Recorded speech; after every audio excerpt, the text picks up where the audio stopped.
ادب یا لٹریچر کی دنیا میں محبت کی تعریف یوں بیان کی جاتی ہے کہ محبت ایک مضبوط، گہرے اور مثبت جذبے کا نام ہے، جبکہ بائبل مقدس محبت کو دو طرح سے بیان کرتی ہے۔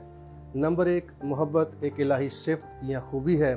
نمبر 2، محبت الہی فطرت یا ڈیوائن نیچر ہے۔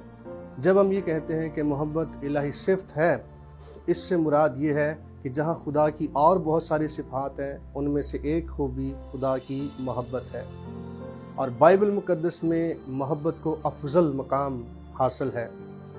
مقدس پولس رسول کرنتھیوں کے 13ویں باب میں، پہلا کرنتھیوں کے 13ویں باب میں یوں بیان کرتے ہیں کہ محبت صابر ہے، محبت مہربان ہے، محبت برداشت کرتی ہے، محبت سب باتوں کا یقین کرتی ہے، سب کچھ سہ لیتی ہے۔ گویا محبت کے اندر بہت ساری خوبیاں شامل ہیں، اور آخر میں پولس رسول فرماتے ہیں غرض ایمان، امید اور محبت یہ تینوں دائمی ہیں، لیکن افضل ان میں محبت ہے۔ اور دوسرا پہلو محبت کا الہی فطرت ہے، اور اس بات کو مقدس یوحنا رسول یوں بیان کرتے ہیں کہ خدا محبت ہے۔ اس سے مراد یہ ہے کہ محبت کا جوہر خدا ہے، محبت خدا سے نکلتی ہے، جاری ہوتی ہے، محبت کا سرچشمہ خدا ہے، خدا محبت کرتا ہے۔ اور مجھے اور آپ کو اس بات کا اظہار خدا نے اپنی محبت کا ہمارے ساتھ اس طرح سے کیا یوحنا 3:16 میں کہ خدا نے دنیا سے ایسی محبت رکھی کہ اس نے اپنا اکلوتا بیٹا بخش دیا تاکہ جو کوئی اس پر ایمان لائے ہلاک نہ ہو بلکہ ہمیشہ کی زندگی پائے۔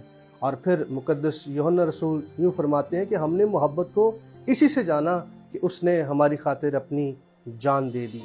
تو جہاں خدا باپ نے اپنا بیٹا دیا اپنی محبت کے اظہار میں، وہاں بیٹے نے اپنی جان دے دی اپنی محبت کے اظہار میں۔ اس سے ہم یہ سیکھتے ہیں کہ محبت کا اظہار دینے کے وسیلے سے ہوتا ہے۔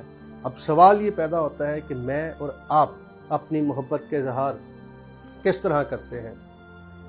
میں نے اور آپ نے سب سے پہلے تو اس محبت کے لیے خدا کی شکر گزاری کرنی ہے، اور پھر اس کے بعد میں نے اور آپ نے اپنی زندگی سے خدا کی محبت کا اشتہار بننا ہے، اس کو ظاہر کرنا ہے۔